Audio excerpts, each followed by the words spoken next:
I'm Kara Golden. I'm the Director of Marketing for Tiger Home and Building Inspections. Also on the call today is Sue Fasciani. She's a marketing manager. I'm sure many of you know her from the Eastern Territory. And of course, Joe DeLaurentis, owner of Tiger, a licensed home inspector for 26 years. And he also has his pest control license, for wood destroying insects, and also is certified for commercial inspections and for radon testing. If you don't know about Tiger, Eric, if you want to flip to the next slide, Joe.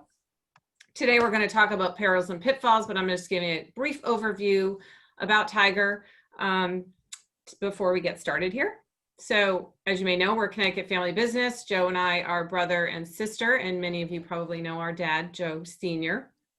And we do commercial and residential inspections statewide in Connecticut, as well as all of the bordering towns in Massachusetts, New York, and Rhode Island. Your wood destroying insect report is included free with all of your home inspections. So something to keep in mind when you're looking at different inspection companies or relay that information to your clients. And we do carry the S license for wood destroying insects for any government loan forms that may need to be filled out. In addition to that, we use electronic monitors for our radon testing, and we offer well water testing, mold assessments, and testing additionally for additional environmental tests. We always encourage you, if you have a favorite home inspector that you like working with, to request those people. We can keep notes in our system as well under your name, so if your clients are calling. So please do relay that information to Sue or myself or our office staff. But some of our inspectors also have specialties. So if you have a particular property, you're welcome to have that conversation with us if it's whether it's an antique home or a new construction, equestrian property, waterfront.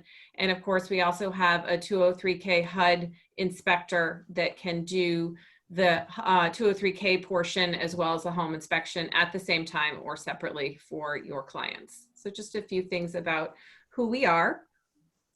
Through this presentation, I know we have a small group today. You can use the chat button, and I have a couple question breaks booked into the inspection. And because it's small, you can really ask any and all types of questions. A lot of times we hold the ones that are not related to the presentation until the end, but I don't think we're going to get a whole lot today. So feel free to ask any types of inspection questions along the way. And please do stay till the end of our presentation, so you may be one of the winners of our $25 gift card to Panera Bread. So I'm going to let Joe take it on from here and talk about perils and pitfalls. We do have a couple COVID slides here as well. Great. Just a quick review of some of the statements from CTR as we're many, many months into this new COVID way of life. It's always good to have a reminder of some of the things that are put forth by organizations such as CTR and CTC. What we're seeing, feedback from our staff in the field, is great variation amongst sellers or our buyer clients in how they feel about some of the expectations, the personal protection equipment, etc. So remembering that CTR says when participating in a home inspection, only the inspector, the principal buyers, and their agents should be present. Some of us are more comfortable than others when buyer clients are bringing their parents, their children, their neighbor who's a roofer, and all kinds of people on site. But I've seen instances where sellers may not be comfortable with that. So consistently being aware of who's doing it. Of course, wearing masks has become the norm for all of us day in and day out. And whatever we do, that's still the expectation of CTR when in a property. It's also recommended by CTR that contractors wear gloves when in a property and interacting with clients and touching surfaces and such when this is applicable. It makes sense. Otherwise, sometimes cleaning afterwards and such. I've even seen instances where the listing agent was asked to come back at the completion of inspection and wipe the house down, an elderly seller client. So still a lot of variation out there. And I think just we're all crazy busy and it continues, but taking a step back to remember that it's not hard to offend some of these people if you stray from the expectations of organizations like CTR. continual thanks to CTR. It was a while ago, but remembering that they deemed us all essential to keep working. And that's just fantastic as the way the market has rolled out here. So a couple quick things that we're doing. When we schedule an inspection, our office staff is beginning the conversation about attendance to inspection and referencing that CTR statement. We're also talking to the client about passing of paper and things, credit cards, talking about social distancing. You know, gone are the days when our client can be literally standing shoulder to shoulder with us, looking at the electric panel and the furnace. Once in a while, we have to remind them, yeah, we're okay with you being with us, but let's keep in mind the standard social distancing that we've all become used to. Our inspectors, of course, have all the personal protection equipment available. We continue to keep that stuff stocked for them. If requested, they can come back and wipe down with wipes or sanitary spray, things that they've touched. And of course, they have their own towels and soap to continually wash their hands during inspections. Just a reminder for you, it's always important, COVID or not, to have access for us during an inspection, but it's even more important now so that we don't have return visits to properties. You see the bold down at the bottom. This tends to get people upset, particularly those that may be working from home, those that may have heightened awareness for sanitary reasons, maybe their kids are homeschooling. So the less we have to be back to a house for inspections, the better. So ahead of time, if you're the listing agent, or maybe you're the buyer's agent, you remind the listing agent, hey, we need to get to things like the heating and cooling equipment. Sometimes clients listen to you all and they remove all that clutter, but they tend to shove it down in the basement or in the garage, and we can't get to some of these things. Electric panels, water heaters, is there a crawl space below the building? Maybe it's in a closet. And of course, the ever famous attic access. People don't want us touching their personal belongings any more than we want to be involved in touching their things. So clearing a path in that master bedroom closet to get to the attic scuttle or that staircase to the attic and such, so that we can prevent any return inspections. So these presentations are geared towards creating conversation. Of course, as we've advanced into our Zoom presentations, some of that spontaneous conversation becomes a little less likely. So I encourage you all to use that chat. Kara mentioned questions, but more importantly, I'm sure we have a great variation in years of experience amongst realtors. So if anyone has any situations or historical things they've run into, please share those as well. That's the kind of discussion that helps us all to learn from these. We use some of these case studies to kind of create those conversations. So through all of our years in business, we've taken these experiences to create these presentations. We also lean heavily on NAR, your legal pulse, although it's in many cases, bad news. It's also great to learn from these things that NAR puts forth. So that's where we get some of our data. Public records, some of these things are court cases. Today we'll talk about with Wells, and then of course your feedback and inclusion in experiences is great. So NAR Legal Pulse, if you've not seen it, I know we all don't have a lot of time to read these kind of things right now. I understand from Rachel's comment that you had a great speaker from NAR recently and some encouraging news about our fantastic market in New Haven County, which is awesome. But they do put out this Legal Pulse, which tracks things that they recommend further training on and instances of issues. So amongst the last survey, there were some agency issues. Property condition disclosure continues to score amongst the highest in these situations. And then of course, RESPA and fair housing follow through. The property condition disclosure is highlighted because as we get into a couple of these well system and well cases, property condition disclosure plays an important part. I would say that wells would probably fall into this plumbing on this chart. You can see that mold and water intrusion year after year, we see this same data still ranks among the highest in any of these disclosure issues from NAR. But today we're going to focus on wells.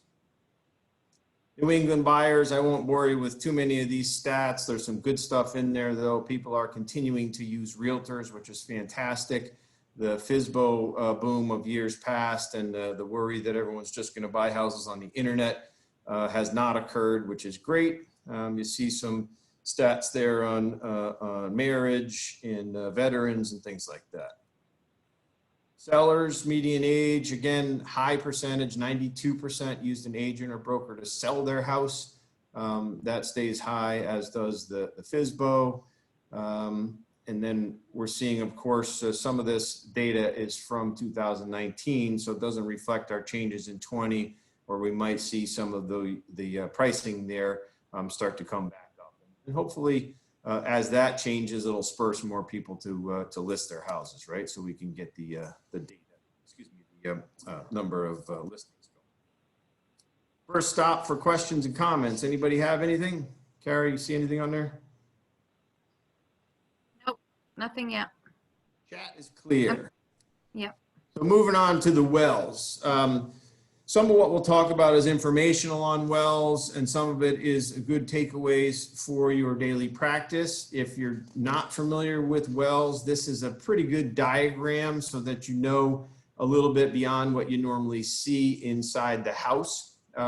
So in your basement, you would normally see that pressure tank. Most of them are blue or a fiberglass material. And then outside that well, of course, we have a pipe that runs underground below the frost line to what we call a pitless adapter, so that we don't have any leaking getting into the well from groundwater and such, down to our submersible pump. There's usually a screen in there if it's any kind of gravel material or sandy, but in our area, typically we're drilling into bedrock and getting a pretty clean drill down. The well casing is what you see sticking out above the ground. That's usually a 6-inch steel casing that's driven down until they hit the bedrock to keep that well from effectively collapsing. And then, of course, we have an electrical line that comes and enters in at the cap. That's commonly what you see entering in at that wellhead in the yard. So just some information for you when you see these components. That's a little bit of the description I go through with buyers and such on site. More and more, right, as we see people leaving the city environments and moving out to our area, you have a lot of people who have no experience with a well. The wells and septics are high on their list of questions and or concerns about how these things work. I mentioned a drilled well. Basically, we're tapping down into the ground in some way, shape, or form. In the old days, that was probably a hand dug well. Maybe a field stone lined well or some such, but we're trying to get down to some sort of aquifer or water source. Then there's a pipe and a pump to pull that water out in today's usage. Many shapes and sizes. We have those dug wells. We have the drilled wells. You can have something as simple as a point well if you've ever experienced that. It's effectively a pipe that's driven down to an artesian source where the water just naturally comes right up from it. Probably maybe seen some of those in areas where you can get some good fresh spring water. So the three basics are the dug wells, which we see a fair amount of still remaining in our area. And of course, variations on those, the classic old wooden well house. Some of them have a concrete casing around them and such. Drilled wells are either hammered or hydraulically pushed into the ground. The old driven well hammers that you would see, the older trucks, you know, that noisy pounding as it may be, as well. And then, of course, our drilled wells are a little bit deeper. In our region, we see wells 500 feet, 700 feet in some cases as well. So in this case here, they have a sales contract. In the property condition disclosure, of course, that the seller fills out, they have the question, any drinking water problems, quality or quantity, and they check the no box. At the home inspection, the client requests a flow test, and there are results from that. It's determined in that flow test that the well is suitable for normal use. So one thing to note here as a takeaway on testing, The state of Connecticut does not require a home inspector to inspect the well system. We'll cover this in the next case in a little more detail. They simply require the home inspector to describe the well equipment. So I mentioned this to you because you don't want your clients to go into a home inspection or a contract with the understanding that that well is going to be inspected. Our company offers tests beyond the home inspection. One of those is a functional flow test, and others are well quality testing. In addition to that, many of our clients will engage a well contractor to come out and do some more advanced testing, which we'll also review today. But in this case, they did a flow test and determined that there was plenty of water. In that 45 minutes at 4.5 gallons, they put out 200 gallons of water. And that's after running some things inside the house, approximately 70 gallons of water. So 270 gallons of water were used in one shot, which is a lot of water considering normally in our daily use, we're using intermittent water, right? We might run the sink for a little bit. It's off for 10 minutes. We take a shower for, who knows, 5 minutes to 20 minutes, depending on who. And then maybe someone starts the laundry. So we're never using that abundance of water. So the buyer's feelings on this, they move in, the property closes. Within 30 days, the well goes dry. They contact the well driller. That well driller comments almost immediately when they look up the address that they've done some work on this well a few years earlier. So may raise a question for our prior disclosure discussion, right? Where they checked that they didn't have any concerns. So here's the buyer's dilemma. They have a dry well. They get a recommendation from the well driller now because they've tried some other things in the past to deepen the well from the 600-foot mark down to 1,000 and perform hydrofracking with a $25,000 estimate and no guarantees on that. I don't know if any of you have experience with the hydrofracking, but that process is a process where pressurized water is put into the well with the intent of recreating some of the fissures or openings similar to when the well was first drilled, maybe even more so, to allow more water to come into that well. They go ahead and complete that work. They don't get any improvement, unfortunately, for the well. So the next recommendation from the well driller is we're out of options. We got to drill a well. Because of what they know about the site, they give a really high estimate here, some $40,000, and these folks are trying to figure out what to do. So just to go back to that hydrofracking a little bit, you see those high pressures of 4,000 PSI or so. Effectively, inside that well shaft, they block off a section of it and then put that high pressure water in there. Again, with the hopes of fracking or opening up more water. This is a process that stemmed from natural gas and oil and moved over into wells some time ago, early 90s and such, in order to repair wells. So these people are out of patience. They're hand washing dishes. They're visiting the laundromat. They have timed showers and bottled water, and they can't grow their vegetable garden this year. You can imagine how the frustration is built without water. So they turn around and of course legal action ensues between the seller. So the seller provides some property history, and as it's disclosed in court, shortly after their purchase, the well went dry. They had a new well drilled at that point in time. It worked fine for 5 years, and then of course they had a pump issue, replaced the pump, and then a few years later, the well failed again. They were recommended hydrofracking from that same contractor.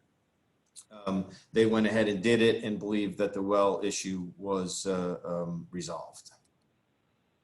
So in court, as they're going back and forth with information, the buyer alleges misrepresentation. They say that that to induce the plaintiffs or the buyers to purchase the property, they represented them that the quality and quantity was adequate, that it was known by the seller to be false, and the buyer went ahead and relied upon these representations. The seller says, well, I checked no because I didn't have any current drinking water problems with the quality or quantity of my water. They had a history of things being done there, but no current problem. We can open up the chat, or maybe you can comment on it for your thoughts on this. It's a difficult situation. If you read the question to mean currently, and maybe someone has some experience with this disclosure kind of thing, I guess the guy's answer is fair, but he certainly has a long history of addressing things with the well that would have been really valuable information for someone going into the purchase. Maybe that person would have been able to do some more advanced testing. Maybe they would have been able to call that well drilling company that had done the work and get more information from them. Maybe they just would have known that there's a risk in buying this property. Currently, everything's working fine, but there is a well issue here. So discussion points to think about. The good news for you all is that the broker and the agent were not listed in the suit. It's a buyer and seller action. I think the buyer did their due diligence. There was no evidence of any well problems provided to them. They had the home inspector do a water flow test, and that came out okay. That test showed them the amount of water on the day of the inspection, probably off of a strong reserve, meaning the amount of water sitting in the well in a low yielding well, which may have changed seasonally. And they provided them with data that they put out 270 gallons of water and had a flow rate of 4.5 gallons. So I think the buyer did what they should have. If they maybe had more information, they could have taken it further. I don't think the home inspector bears any liability. The well company, certainly not. They haven't been part of this process. They had no responsibilities to provide any information to anyone. Maybe you should think about in this discussion, if you were the listing agent, what advice may you have given to the seller there in preparing the listing for sale? And could this lawsuit have been avoided? You know, my opinion of that is yes, through better disclosure.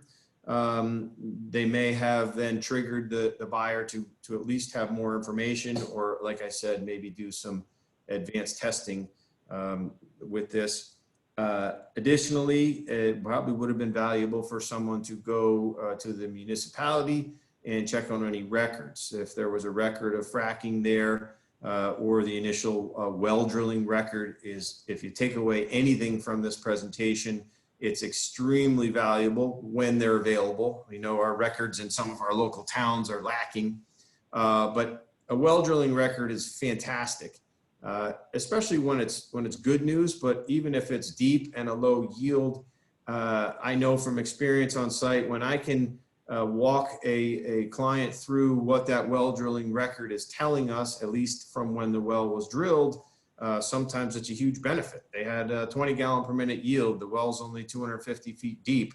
They put in a larger pump because they had, better capacity. These kinds of things are all positives that may help people along when they're worried about wells. So what happened in court? The court found in favor of the plaintiff or the buyer. They ordered rescission of the contract, and that the plaintiffs, for the purchase price of the house, plus the $25,000 they spent on trying to deepen the well, plus the attorney's fees, and they returned the property, believe it or not, this is Connecticut case law, back to the defendant. And then, of course, this went back to court, and the same result the second time. So I think most importantly, this stresses the seller's disclosure and providing information to the buyer to allow them to follow through on some of these things and find out more information, be aware of the conditions that may or may not occur. Would they have known the absolute outcome? No, but I think if they were at least informed that there's a history with this well, when they had a recurring problem, they would have been less inclined to take legal action. Any discussions, questions? Anybody have any? Yeah, no, there was no questions that really came through. I hope I'm saying your name right. Is it Sherry? Had a couple of comments to what you were saying. You know, basically, she's just it's just saying it really depends on, you know, how literal the seller is in answering the questions. And then I think she was commenting about the buyer, that's always the question in current problems or previous problems if the buyer is doing their due diligence. Is that what you were saying, Sherry, or? Almost. I think the latter part of what you said, it's really from the seller's perspective. If they're answering it from whether it's currently a problem or if it was a previous problem, and if they should bother disclosing if it was a previous problem, if it works right now. Agreed. And I don't know what the ultimate answer for that is. I suppose unless there's a lawyer with us, it's a question for a lawyer, and I certainly don't think you all as realtors should be the ones to make that decision.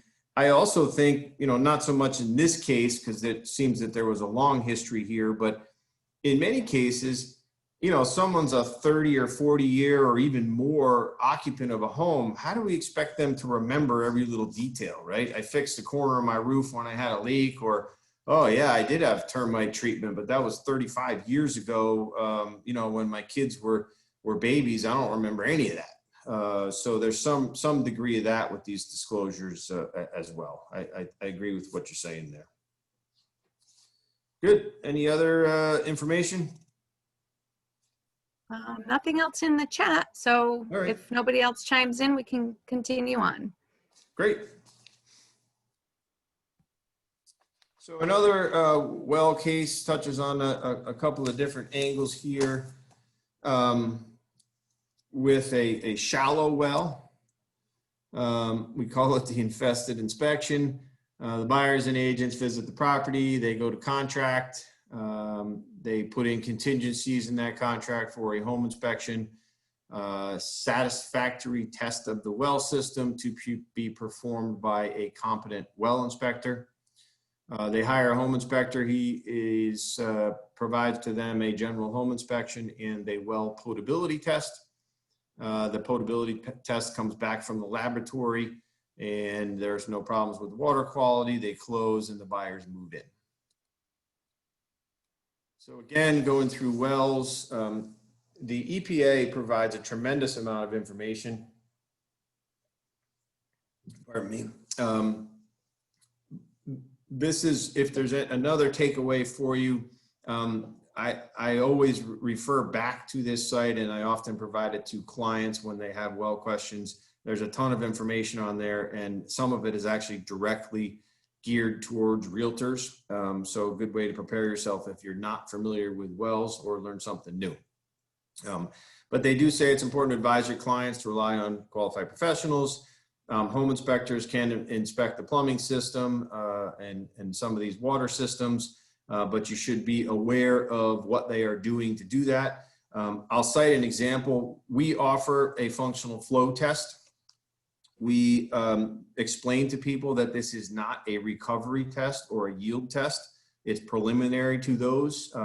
That includes running all of the water in the house for 15 minutes to allow us to do our plumbing test, to make sure we run the dishwasher and things like that. We usually put out some 60 to 70 gallons of water during that part of the test. And then we go outside to a hose with a gauge and provide gallons per minute and pressure readings, all the while reviewing the pumping system, the pressure tank and such for how it's performing. The most important takeaway from that is if there's any kind of flow test being done, your client should be sure that it includes some form of data. Have heard and had questions come into us at the office from other companies that simply turn a tub on and run it for, I don't really remember how long, but it was somewhere around 20 or 30 minutes. And how much water did they run? Nobody seems to know. So the reason I say this is in order to take the next step, if someone said, oh, well, the pressure dropped after 10 minutes running it at the tub, when you take that information to a well professional, the first thing they're going to ask is, what was the flow rate? How much water did you run? How is the pump system cycling? They need some data in order to start their analysis of what's going on. And if the flow test doesn't give them any of that, nobody really has any qualified information to know about the well or what the next steps might be. So there's a little bit about flow tests for you and home inspection, and remember that EPA site. So the EPA explains that a competent well inspector can be a well professional and who performs a comprehensive well inspection. It could be, in the case, a home inspector who is trained and provides a separate test for it.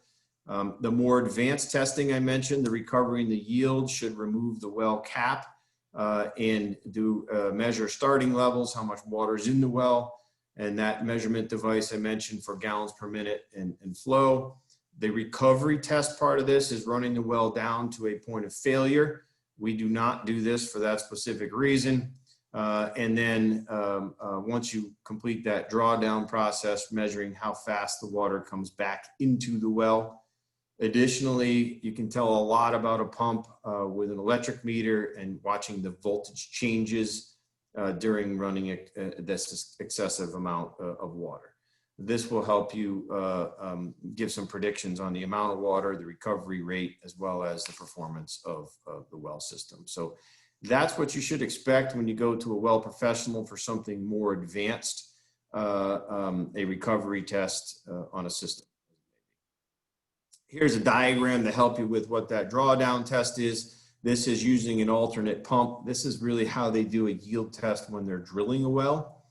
The static level that you see on well drilling records that you might get on a town hall is where the water sits when you're not using it inside a well.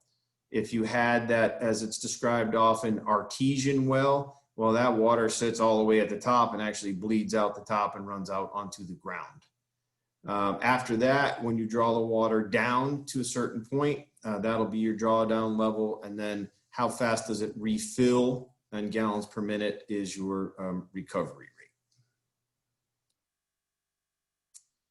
And there's some description of it. And repressurizing. So this is about the cycling of a well system. Any of you have maybe stood next to a well tank, pressure tank in the basement. You hear a little clicking noise as a well system cycles.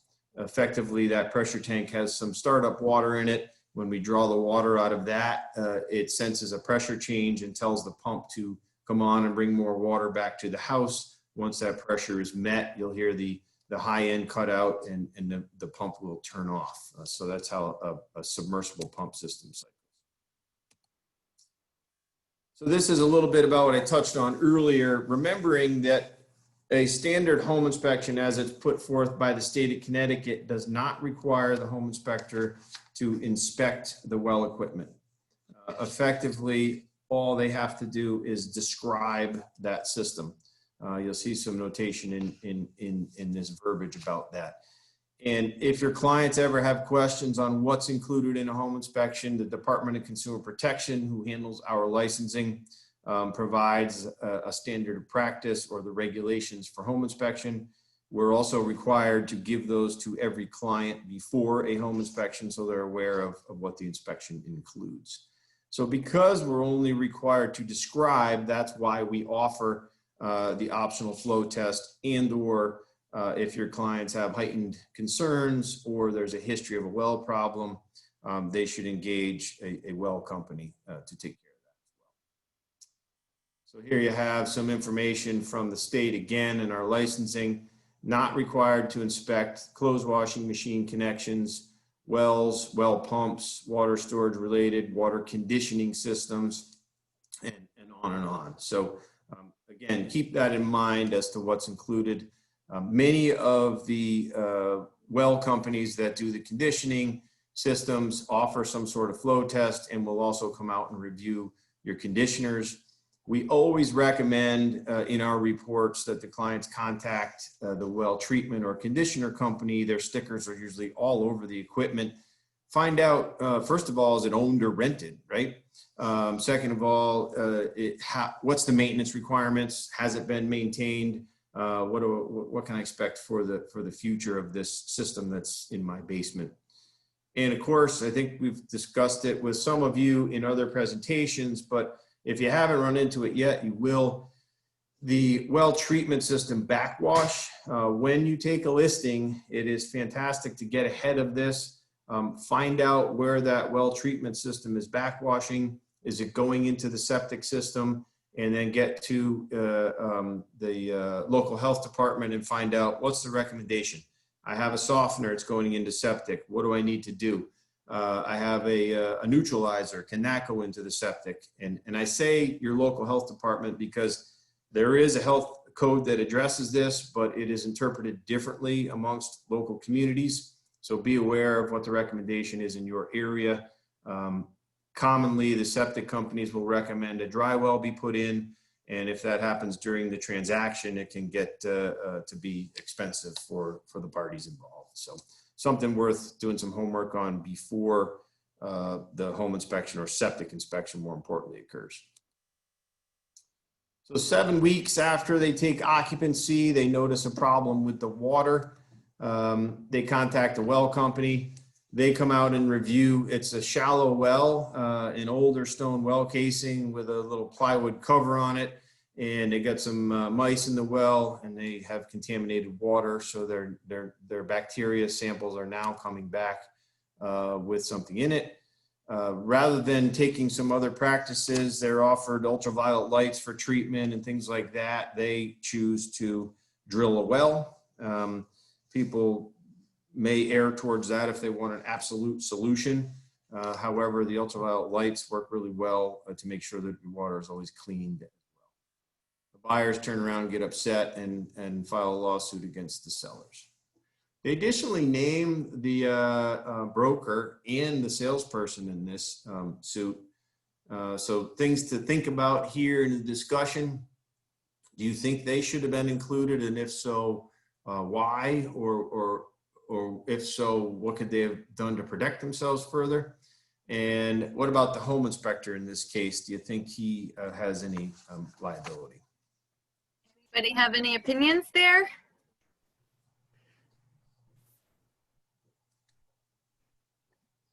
Nope. Nope.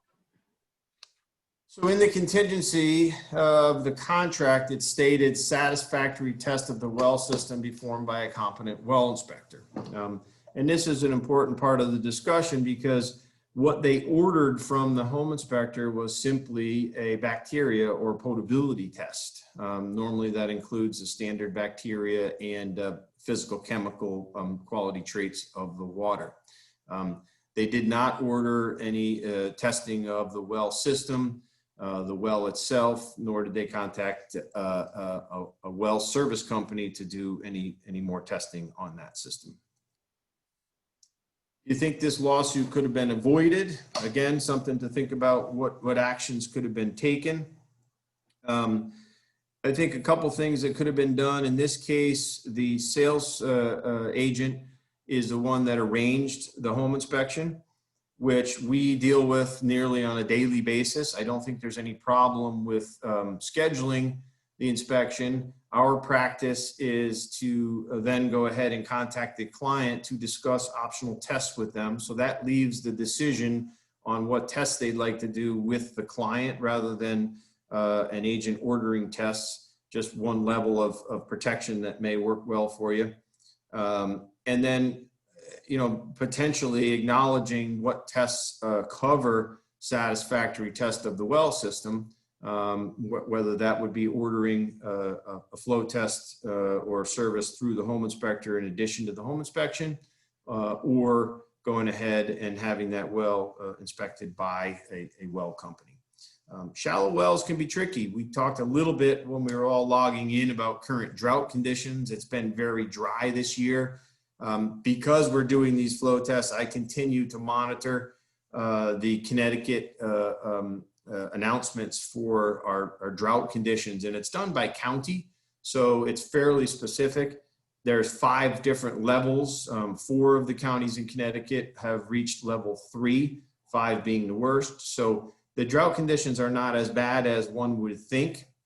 However, I've had experience on site where we've been able to remove the cap for a shallow well, and in a 20-foot deep well, through doing some measuring, there's only about 20 inches of water, or maybe 75 gallons of water based on where the foot valve was on the pipe, available for use in that house. So you can see quickly how a shallow well can be challenged in these drought conditions. And there's the buyer wondering, okay, on a good year, how am I going to be for water? What do I need to do? Do I acknowledge that I may need to drill a well someday?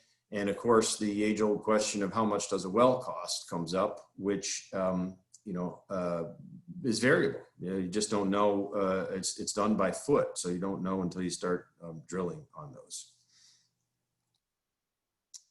So the court comes back with a verdict for the buyers against the broker and the agent. Seller is not involved in this one, with some pretty significant damages there. Primarily because of the way the tests were ordered for this one. So, remembering through these things that there are a multitude of tests that could be related to the wells, having your consistent list of contractors, asking questions. Hey, there's a well on this property, Mr. Home Inspector, what are you going to do to inspect it? Do you offer any tests?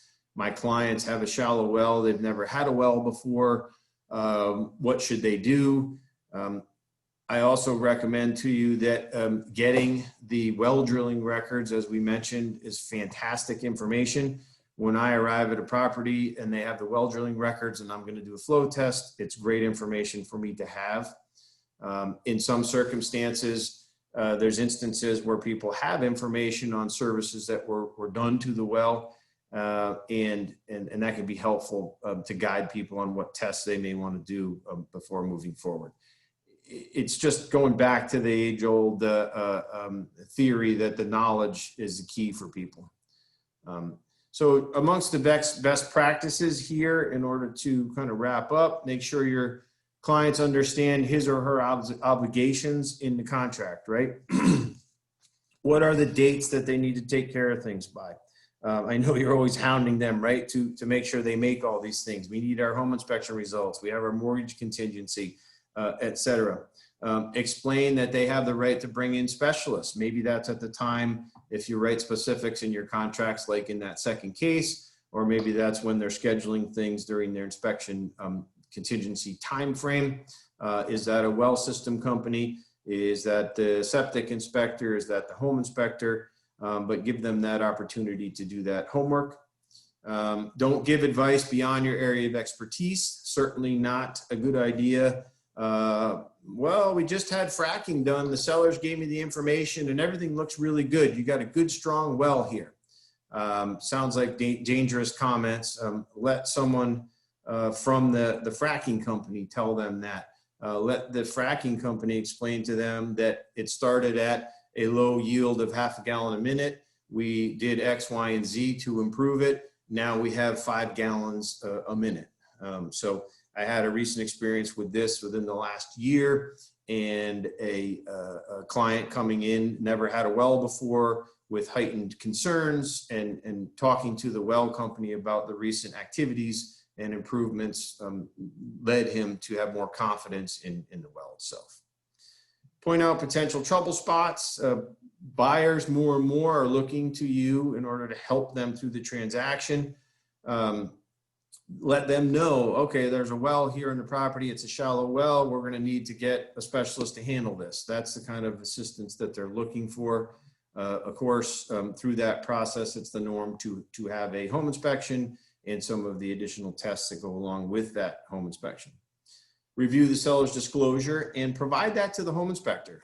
That's helpful for us to see things on the disclosure, and maybe there's some follow-up information that can be gleaned from that.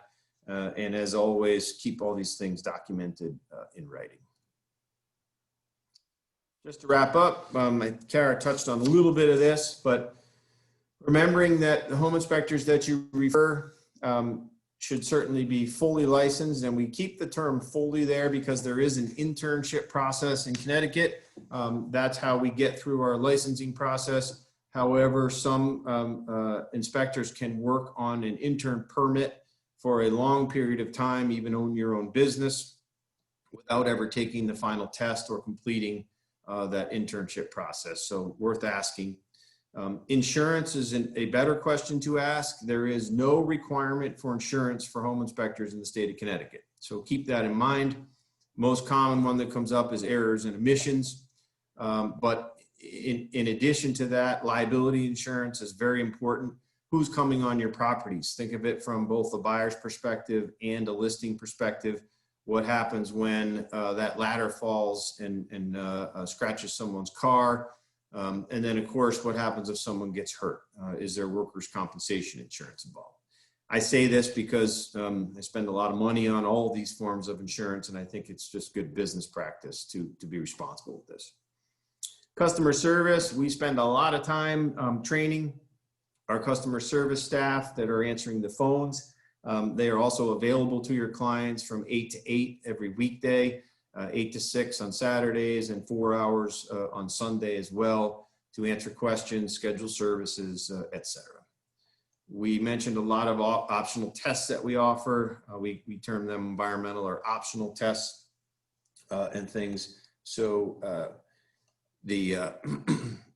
those things can be taken care of with your inspection process.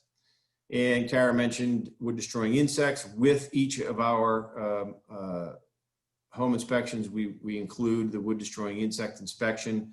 Our entire staff carries supervisory or operator's license to do that. There's a standard of practice that should be adhered to, and of course, how long has an individual been in business, their credentials and their experience is important. This is a document we've created in the last year to assist you, your clients, your buyers, your sellers in preparation for inspection day. It addresses some of those tips I mentioned in the beginning about keeping things clear for access and such, but an easy document for you to forward by email or such to your clients. And either Sue or Kara will follow up with an email to all attendees today so that you can have this handy tool from Tiger for you to help your clients. Joe, okay, good. You have questions. I do have one question, and actually I think the email will end up coming from Rachel. But Rachel had a question for you, Joe. Do they still shock wells with bleach, or have they come up with something else? So to use the term loosely, yes, bleach, it's chlorination. So yes, that's the same process for addressing a bacteria problem, and normally done and then purge the whole system, addresses the well and addresses all the fixtures in the house as you run that chlorination through all the plumbing in the building, and then retesting is done. If you have a chronic problem, Rachel, that you come back again with another test, then that's when you move towards the ultraviolet light. And the ultraviolet light is 100% effective as long as it's maintained. All of the water that passes through that light has the bacteria removed from it. That's normally where people end up going when they have a shallow well. Chlorination on a shallow well is only effective as the day that you do it because of outside influences there. But on a drilled well, chlorination can be successful. And we also have another question from Tom about uranium in water now seems to be more prevalent. What's your thoughts on that? I think it's more prevalent because people are testing more for it. Some years ago, the state of Connecticut Department of Health came out with an advisory on arsenic and uranium. Some of the local health departments picked up on that and recommended more testing for it.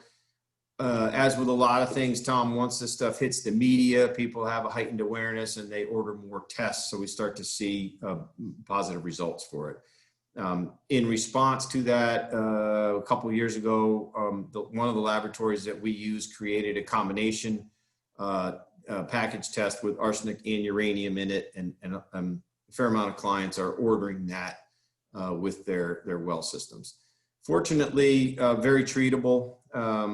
We did have what was it, a couple months ago, I had a positive uranium come back, and the treatment systems are, not that far off price-wise from putting in a softener.